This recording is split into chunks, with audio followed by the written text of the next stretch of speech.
Welcome to Next to Madison, a podcast to help you live your best life. Welcome back to another episode of Next to Madison. I'm your host, Madison Malloy, and on today's episode, I am sitting down with rockstar, badass entrepreneur, Swan Sit. She sits on boards, she's an advisor, and she's a speaker, and she has got advice, whether you're a woman or a male, that is going to impact you in a positive way. We uncover so much, including how to not tie your identity and your self-worth to what you do. This episode is packed and is amazing. We'll be right back after this brief break with our guest on Next to Madison. Hi, it's your host, Madison Malloy. For those of you who don't know, I've written and created a powerful collection of books to help you build confidence, shift your mindset, and attract the life you truly want. From Time to Lighten the F Up, to Affirm and Flourish, Color Your Way to Abundance, and more. These aren't just books, they're tools for transformation. Grab a copy now on Amazon or at madisonmalloy.com. Now back to the show. All right, we are back on this fun episode of Next to Madison with our guest, board director, speaker, and advisor, Swan Sit. Welcome to the show. How are you? I'm so excited to be here. Thank you, Madison. Yeah, of course. So you have such an interesting background. You have an interesting job. I just love your story. When I first met you, I said, she has to come on this show. And now you're here. So tell us exactly what it is that you do. It's a weird mix of stuff. There's not a lot of people that are on public company boards with 85-year-old old white men and also have a company with TikTok teenagers. I was in corporate America until 2019. I was the head of digital for companies like Nike, Revlon, Elizabeth Arden, Estée Lauder. So really built my chops doing digital transformation, getting big brands onto e-commerce, onto social media. In 2019, I left. I became independent. I got on my first public company board, of which the average age is 63, so I was a little shy of it. But no one in their 70s and 80s is digitally native, and they needed those skills. So I'm very lucky to have served on two boards for 5 years, Edgewell and NovaBay. So that's one part of my life. Wow. Then, like I said, there's a weird contrast because I'm with really, really established business people. But during the pandemic, something called Clubhouse came up. Do you remember it? It's a social media app, but voice only. Yes. So you could be in your robe with dirty hair. But during the pandemic, we were lonely and scared and bored. So I jumped on, and a year later, I had 3.7 million followers, which is insane. And I was just jumping on to have fun, help people out, give a lot of advice on business, culture, and life and technology. And it just happened. So I became an influencer in my 40s, which is kind of wild. And I've now parlayed that into being a professional speaker for conferences. So that's another piece. I create content, I speak at conferences, but my heart's really been with entrepreneurs and growth stage startups. So I advise, I invest a little bit, but really working with growth stage companies or emerging trends like proactive health or AI or blockchain. So it's a weird, fun mix of stuff. No, I'm sitting here just looking at you like, whoa, I'm so blown away. But it's amazing though, how do you switch off and kind of deal with those two different hats when you're dealing with very uptight older board members and then your 19-year-old TikToker just flipped the camera on and now is a multimillionaire? Right. It's all about people, right? I think marketing at its core, people think about Super Bowl commercials, but marketing is what product or service are you creating that solves someone's need, right? And the need could be actually value driven.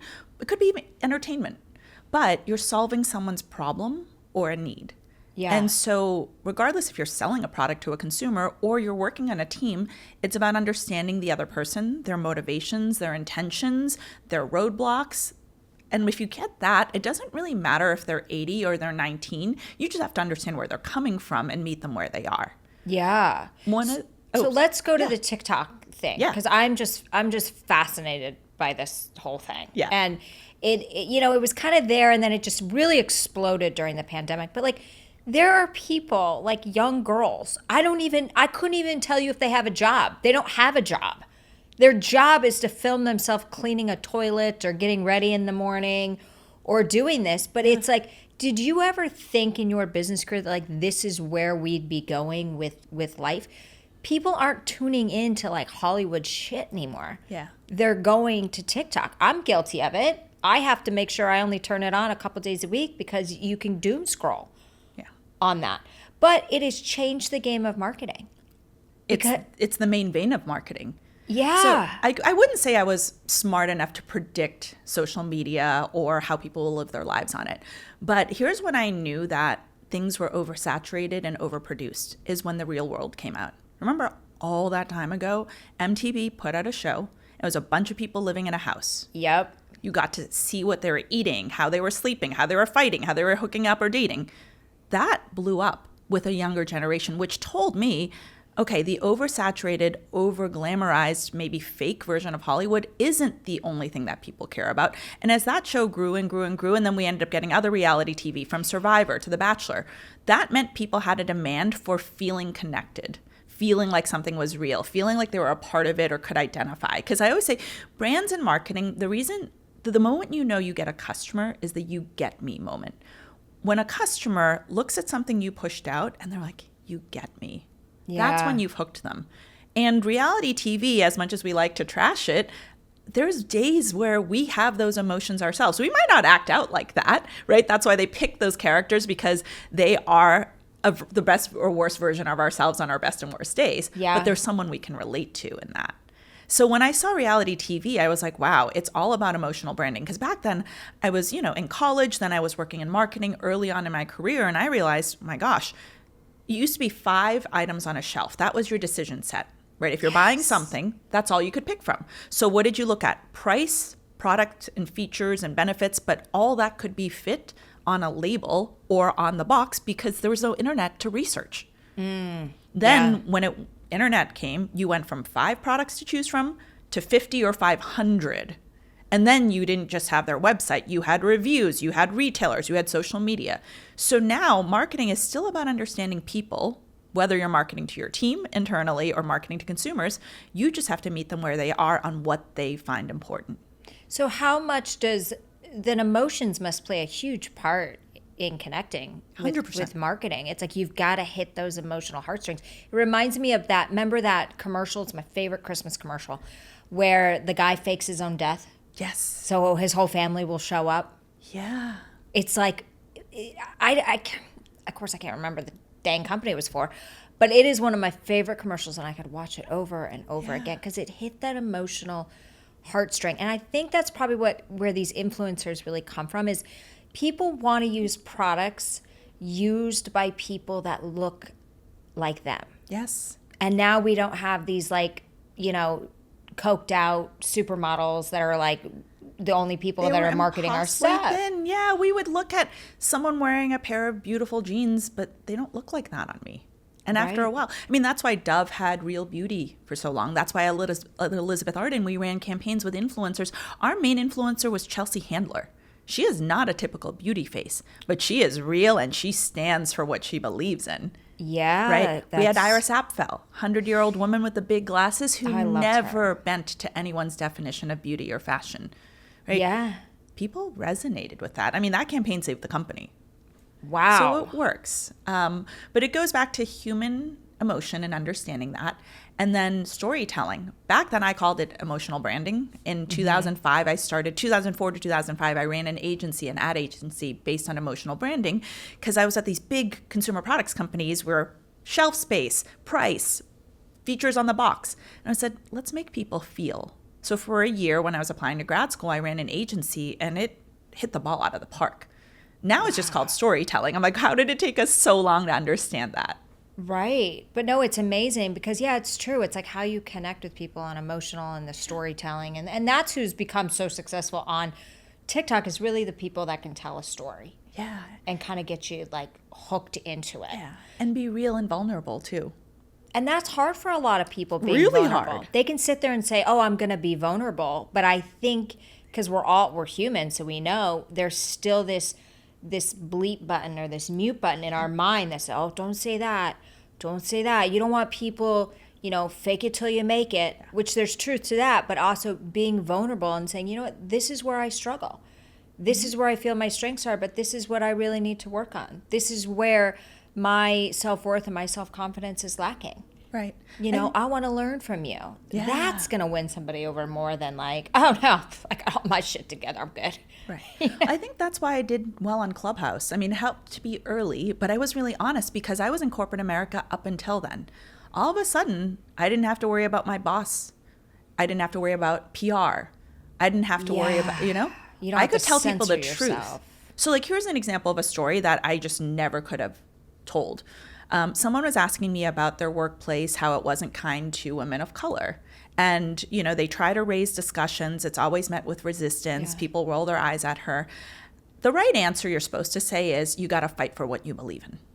The real answer is, like, you got to pick your battles and find your allies. Yes, sometimes the squeaky wheel gets the grease. But if you're squeaking every day and that's all you ever come in with and you don't have solutions and you don't have allies, you're just going to get fired, right? That's the hard truth of it. And when someone heard that, she's like, no one's ever said that to me. So I was like, honestly, if it's a place where you can't change, every day you feel undervalued and you can't make change and that is important to you for your work environment, because there's also something we said about go to work, create value for them, take your paycheck. It's a value exchange. Right. It's okay. It doesn't have to be your passion if that's what you need right now. Yeah. But if it's a place where you're not happy, they just told you who they are. Go find somewhere else that you can be happy. But complaining every day is probably not going to end well, and no one will tell you that.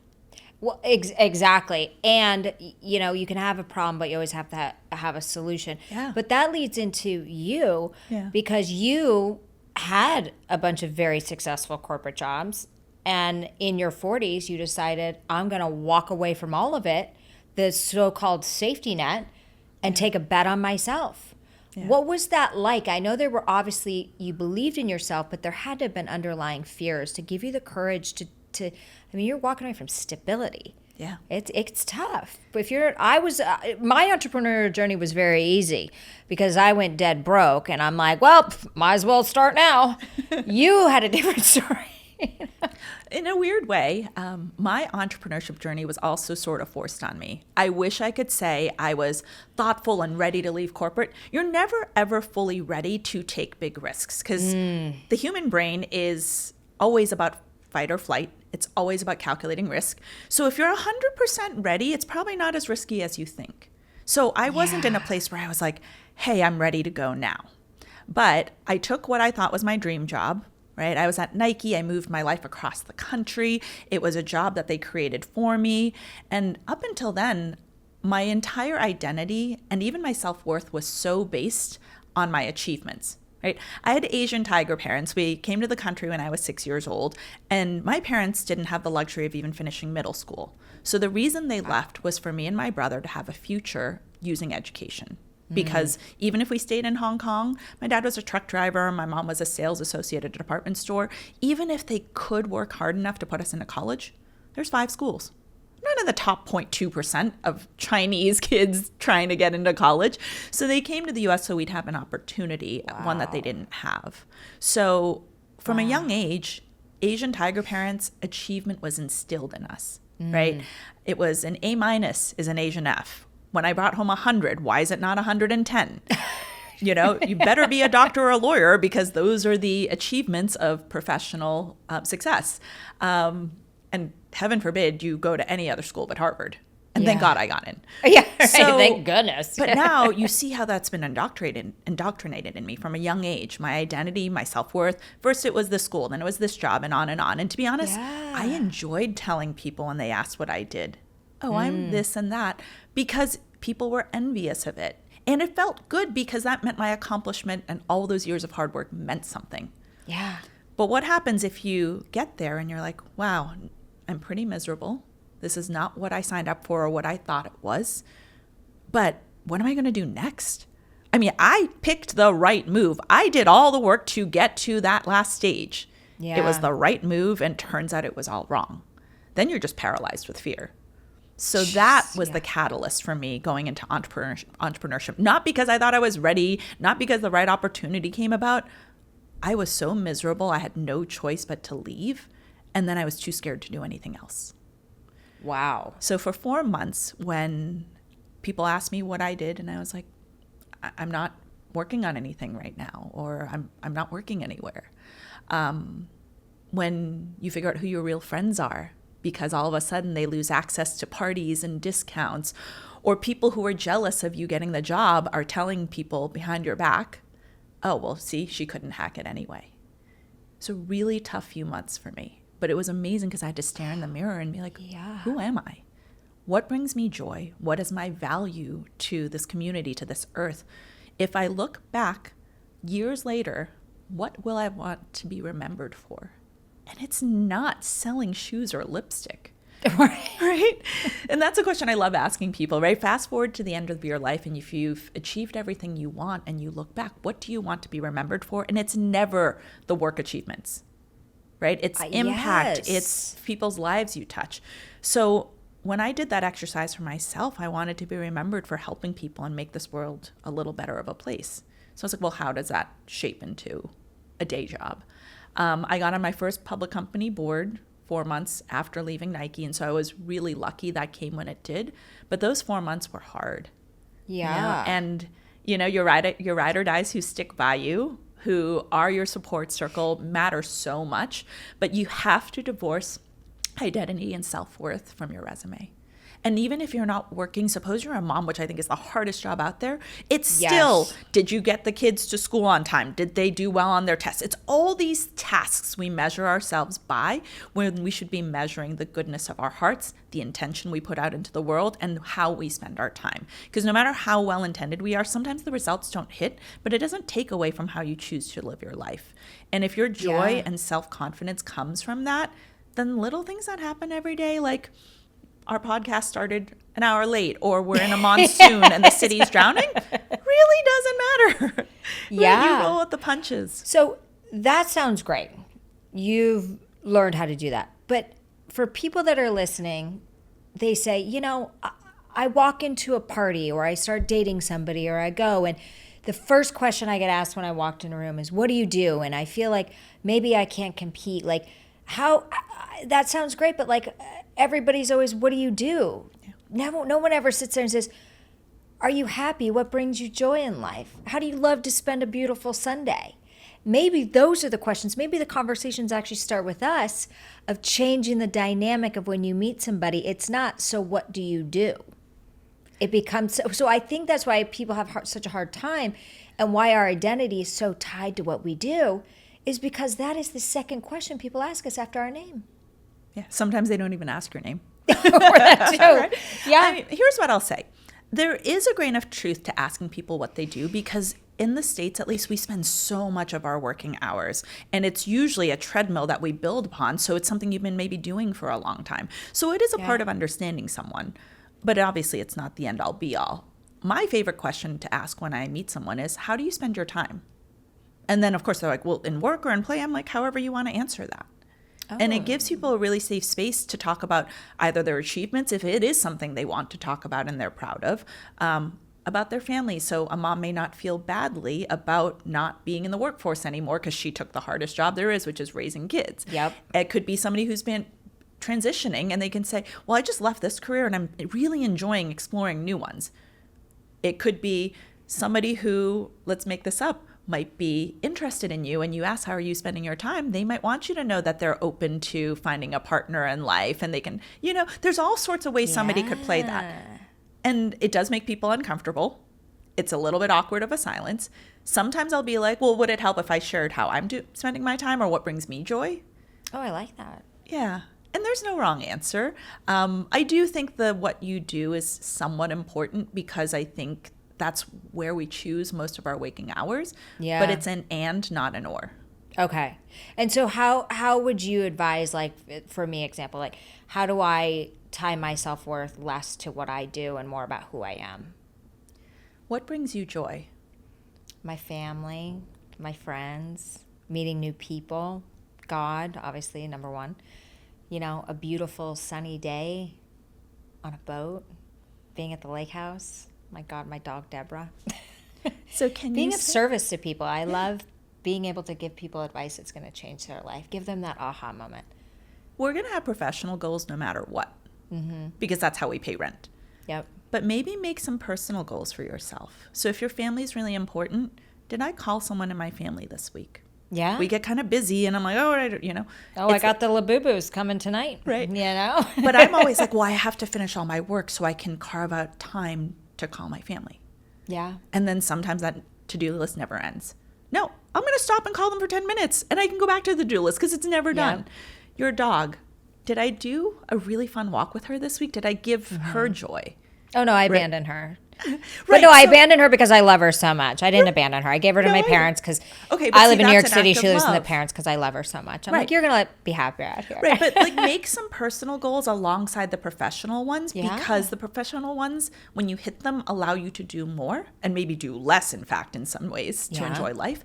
But you got to do your personal goals too. So if a sunny day brings you joy, did you go outside for a walk? That's the first thing I mortgage away. I get up, I pick up my device. 3 hours later, I'm like, okay, I just cleared my urgent inbox. Let me go get something to eat, and now I'm in meetings. Yeah. So if a sunny day is really important to me, I need to carve out 10 minutes to walk and get a coffee and let the vitamin D hit me. And by the way, there's a physical benefit from that too. Oh, absolutely. And these things are good for us, not necessarily for other people. And we mortgage them away because we have such a long list of responsibilities. No, I love that. And it kind of got me thinking of like an exercise I've told people to do in the past. It's like, who are you?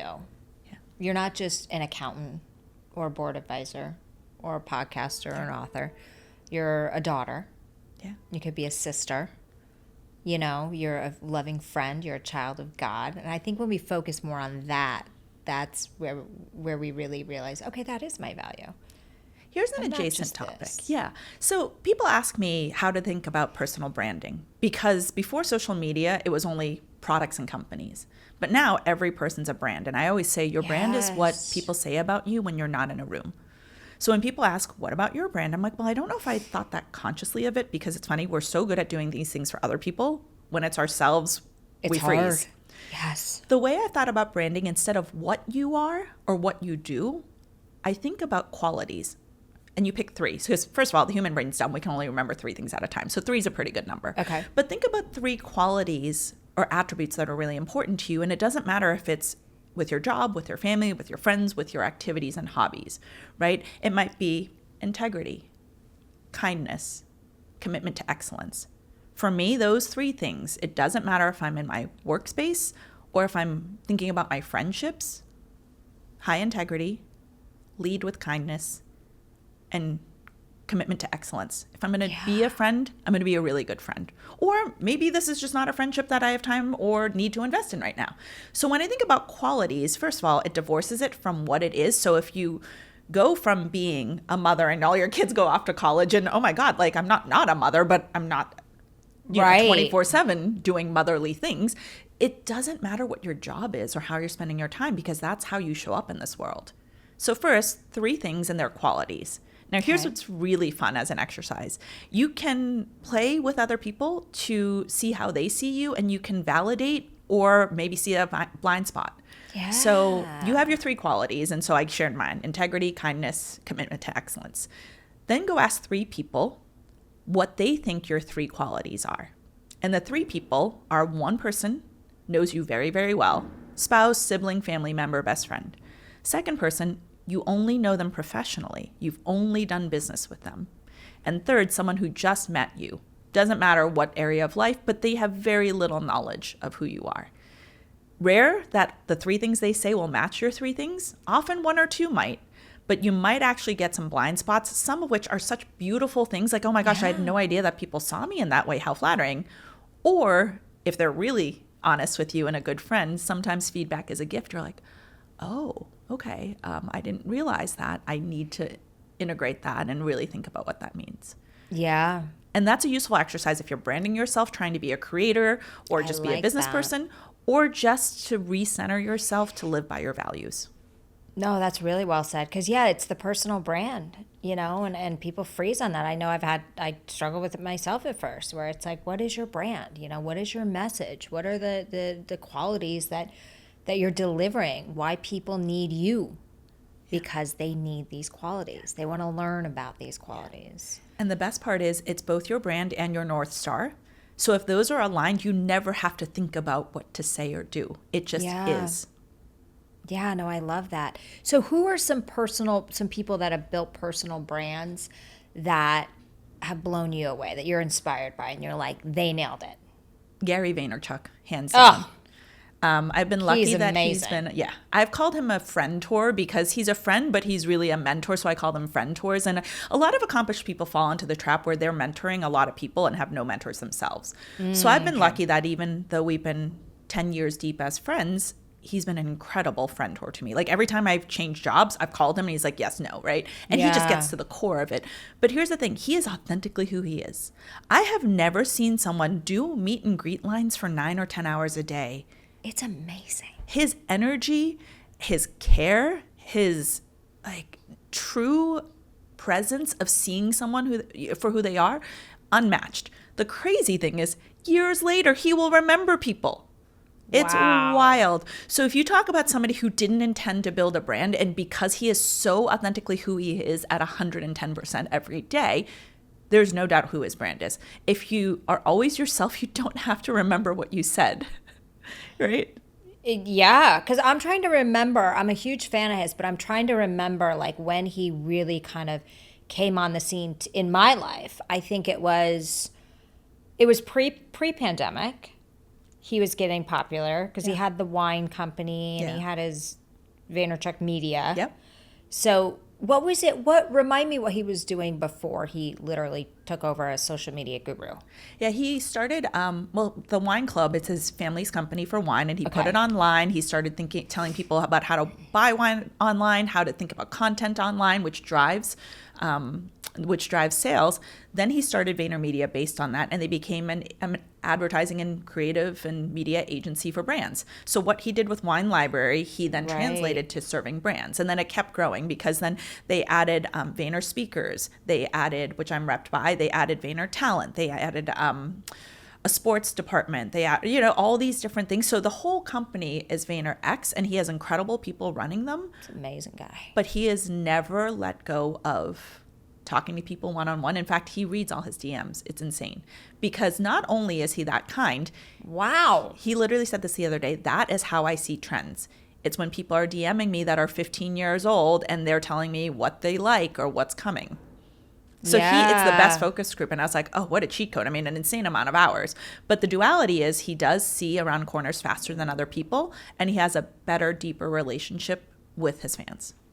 And I love that. So the way he talks on his social media, which is what people love. It's They're exactly who he is. Fuck you, just fucking do it. Right. Like, is that how he is with you? Like, what the fuck are you scared of, Swan? I don't know. Probably some days, right? Like, no, I mean, I think that lights a fire under people. He's truly a very kind heart. So he's actually quite soft. Yeah. I think that is getting people to get off their butts. Here, we both like to help people. The slight difference is he gets people to get off their butt and do something with their lives. Once people have decided that, I'm in the like, okay, you want to do something with their lives. This is how social media works. This is how it works in corporate America. This is how you do this. I'm not a go from 0 to 10 and get off your seat. And I think because he needs a little bit of that force. And how authentic he is. I've seen him turn down speaking gigs because they're like, you can't swear on stage. He's like, well, fuck that. That's not me. And he'll turn down really. It's the authenticity. Yeah. I love that. Yeah. Now, do you know that somebody was funny? I'm working with like a speaking coach right now, and we're working on some new stuff. And he read me a quote. He said, "This is a quote from Gary Vee, and you should use it in one of your speeches." It was something about money, about how I know the richest people in the world, they're miserable, and then I know a guy making $47,000, he's the happiest in the world. Yeah. Where is it that we draw the line, and where is it that we finally derive happiness? Because it's not in a bank account. So, and he said some people say Gary Vee's not a speaker because he cusses so much. I said I wrote a book called Time to Lighten the Fuck Up. Does that mean I'm not an author? I said you go tell that person to shut their face. Why is the like use what? of expletive a judge of whether somebody is a speaker, right? Because people are prude and people want to have judgments, and people are jealous. He has built a phenomenal personal brand. Yeah. A phenomenal following. He's impacting people from 8 years old to 95 years old. For sure. And telling people who thought it was too late and it was over that it's not. Right. And that society's told them that, but it's not. Those are the same people who told me when I was like, hey, the internet's going to change how we live and it's a mobile device. Those are the people who are like, I won't get an iPhone because I can't live without the buttons on a BlackBerry. Right. Or that was a struggle for a lot of people. Right. Yeah. Or like, oh gosh, I can't buy something online. Like, I just don't trust all those places that take my credit card. I'm like, well, if you took an Uber, you not only bought that on the internet, you got in a stranger's car or you slept in a stranger's bed, right? You just kind of find your audience and you focus on that, right? Sometimes feedback is good because maybe I'm missing a blind spot, but most of the time, right? Like I go back to, you're never really going to feel ready to take a big risk. Or if you're doing something different, it's not going to feel that comfortable because by nature it's different, you know? Yeah. And like, here's a different example of somebody who I think has done an incredible job building a personal brand, but in two different life phases. Paris Hilton. Oh. Right? From the start, she was, you know, to be honest, I think the first influencer, but with Simple Life and Nicole Richie and that show, she painted this vision of, to be honest, kind of a spoiled Hollywood, you know, kind of dumb, silly, vain and materialistic character. Right? Yeah. And we all thought for a long time that's what she was.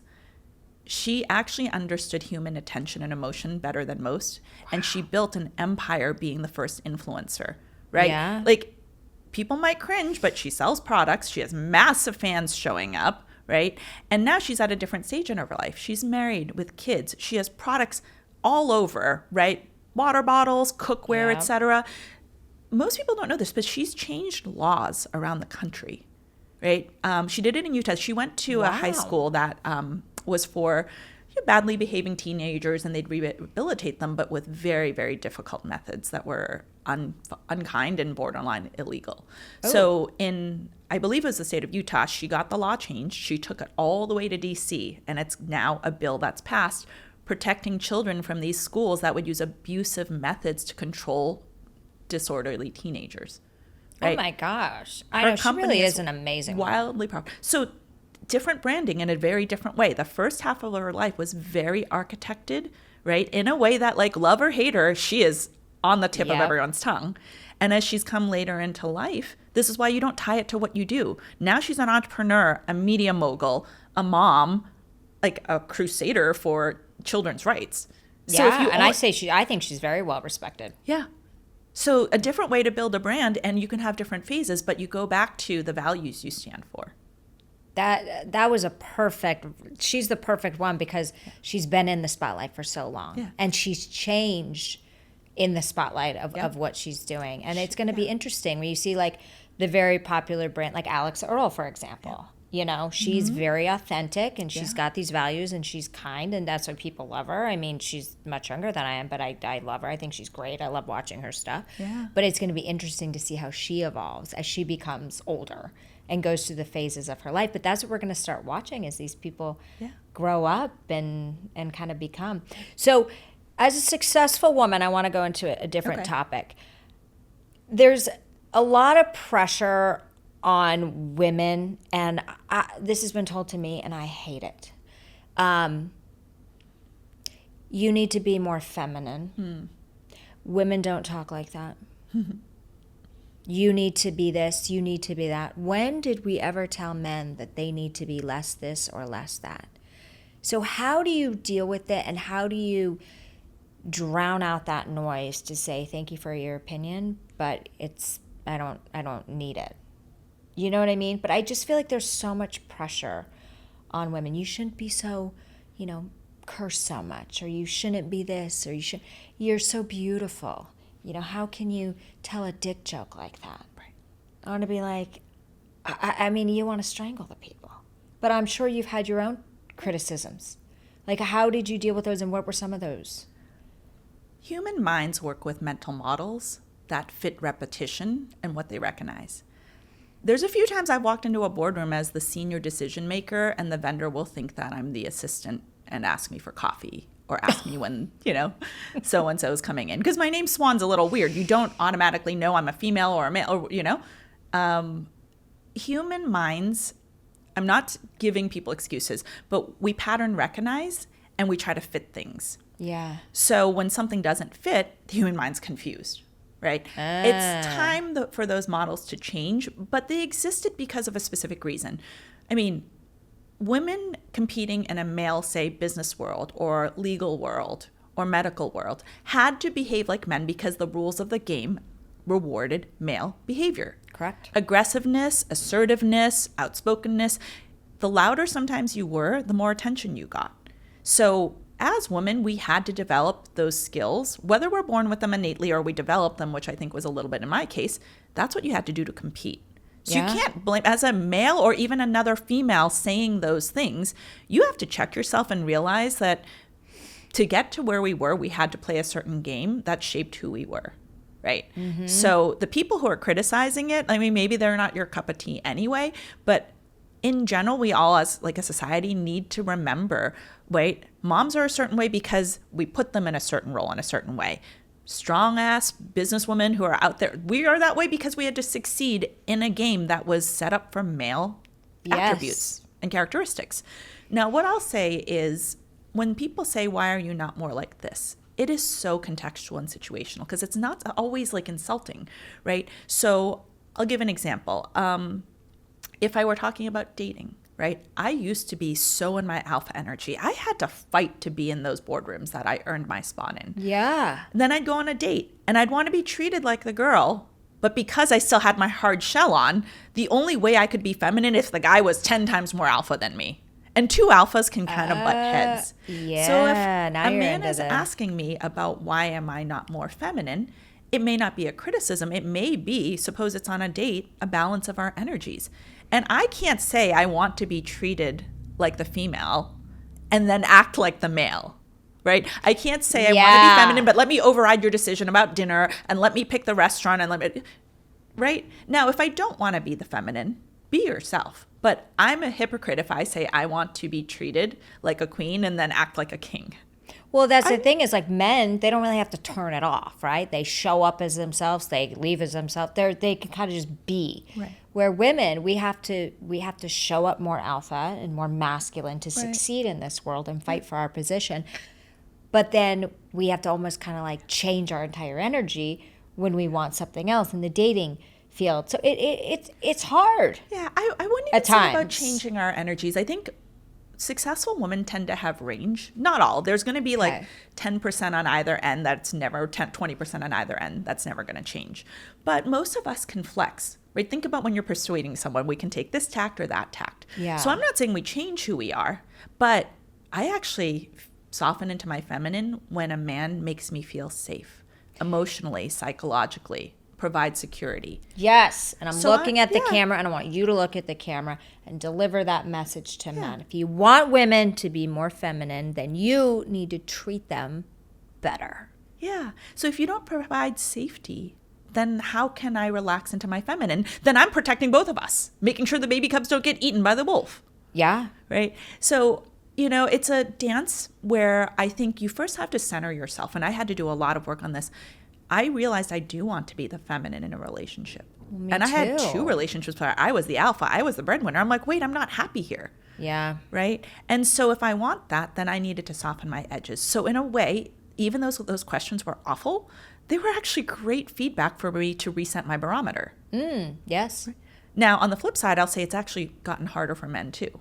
Because they were their alphas, they earned more than we did, they just showed up and were just handed jobs. I get it. It's unfair. Yeah. But with the backlash against toxic masculinity, the Me Too movement, now the good men are actually like, well, I've got to be really careful.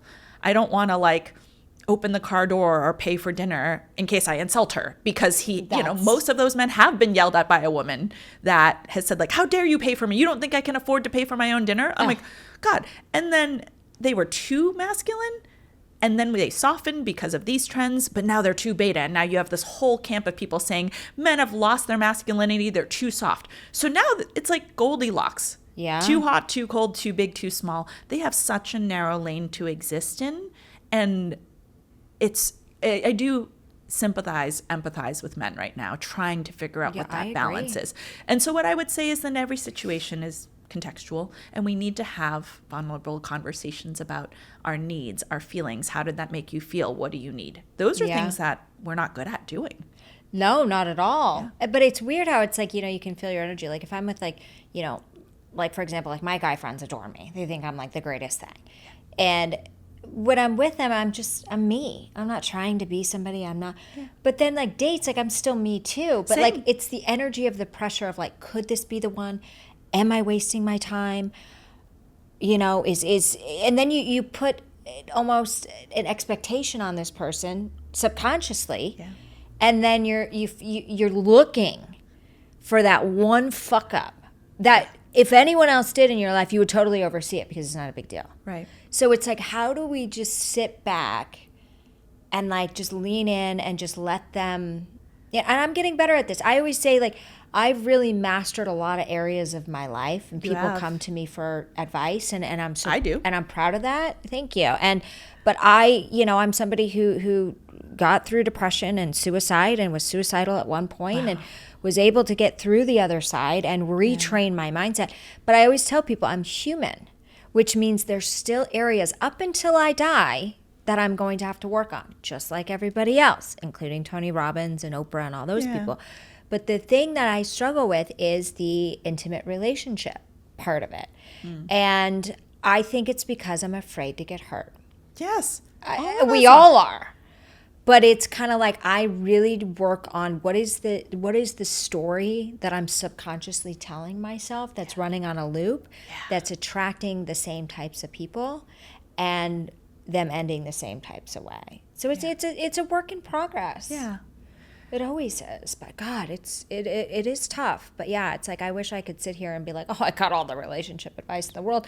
I don't. I need it. Same, right? We all do our best. We can't always see ourselves, so we need our friends to point things out. Like there was literally a guy I dated recently, and we were in this fight, and I'm like swirling in my emotion, and the reaction is to want to answer this way or this way with all the emotion. I was like, oh gosh, let me stop. If this were my friend, I would tell her to do this, this, and this. So logical. I'm like, why was it? I literally had to put myself out of my body to give myself the advice that I would give a friend without blinking an eye. I love that though. And I think more people would do that. It'd be like, what would you tell your friend in this situation? Literally, I sat and visualized if it was someone else. I'm like, oh my gosh, so simple, right? He's not a mind reader. He was not, like silly stuff like that. So I think we get in our own way. The more accomplished the people, the harder it is in some ways, I think, because you were mentioning, oh my God, one mess up, we would have let it fly from someone else, but not from this person. We don't mess up a lot. If you're an overachiever, you muscle your way through the finish line if you have to. Yeah. So then when someone else seems to fail, you're just like, this isn't working, right? That might not have been a failure. We just don't even know each other yet. Like getting down to intention for me is much more important than the outcome, because if the intention's good, you just don't know each other that well yet, right? So sometimes parsing that out. But I think honestly, the pandemic has changed so much of how we interact. We are not going to know for years the damage it's done. You know? I mean, for me, it changed my life. Like I became an influencer overnight. Like it was the best year and the hardest year, right? Because it came very closely timed with my departure from corporate. But what I will say is for a year, we got to be exactly who we wanted. And so it was a really good exercise in understanding who you are. I am naturally a social person, so I was really lonely and bored. For some people who are introverts, they're like, great, I got to be exactly who I am. I didn't have to talk to anyone. So then I have some girlfriends who are like, I have so much trouble dating. I'm like, well, when's the last time you went to a bar or a party or something? They're like, no, I just, I'm like, how are you going to meet anyone if you're just sitting at home and Netflix binging?